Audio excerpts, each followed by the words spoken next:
In the last segment in this module, I want to show you a general attack that affects many implementations of MAC algorithms, and there's a nice lesson to be learned from an attack like this. So let's look at a particular implementation of HMAC verification. This happens to be an implementation from the Kezar library that happens to be written in Python. So here's the code that's used to verify a tag generated by HMAC. This code is actually simplified. I just wanted to kind of simplify it as much as I can to get the point across. So basically what the inputs are, the key, the message, and the tag bytes. The way we verify it is we recompute the HMAC on the message, and then we compare, say, the resulting 16 bytes to the actual given signature bytes. So this looks perfectly fine. In fact, anyone might implement it like this, and in fact, many people have implemented it like this. The problem is that if you look at how the comparison is done, the comparison, as you might expect, is done byte by byte. There's a loop inside of the Python interpreter that loops over all 16 bytes.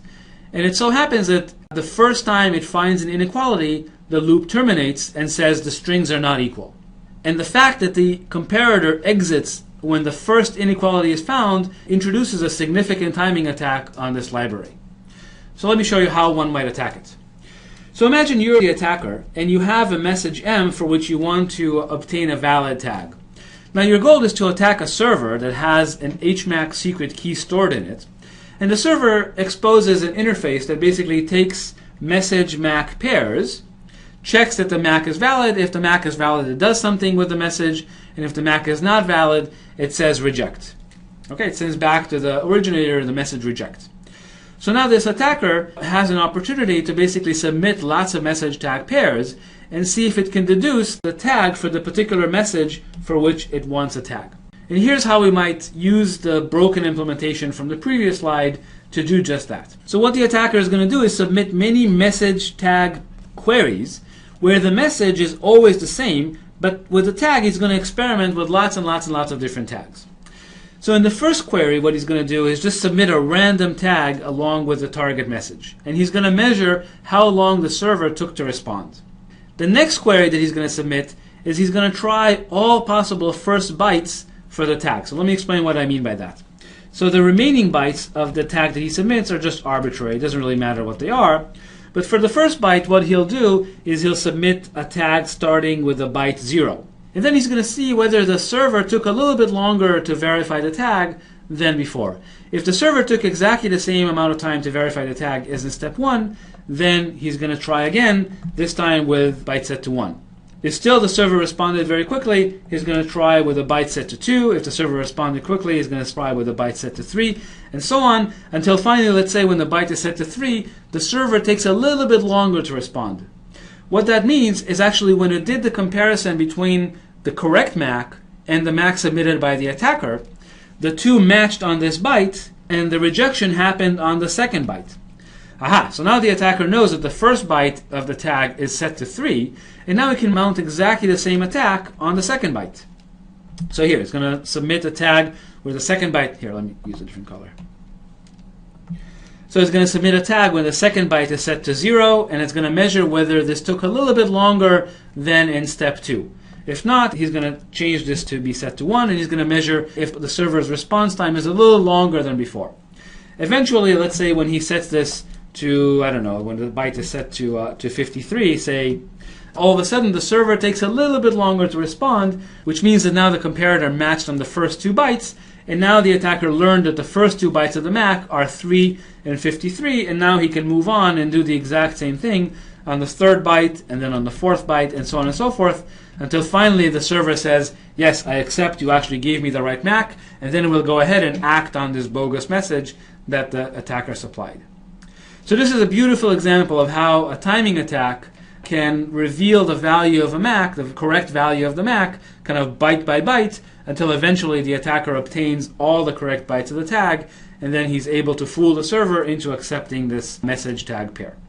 The reason I like this example is this is a perfectly reasonable way of implementing a MAC verification routine, and yet if you write it this way, it'll be completely broken. So what do? So let me show you 2 defenses.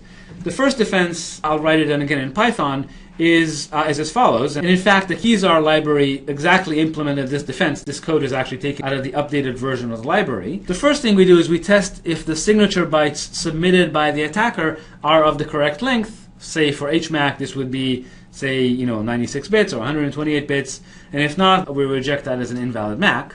But now if the signature bytes really do have the correct length, what we do is we implement our own comparator that always takes the same amount of time to compare the two strings.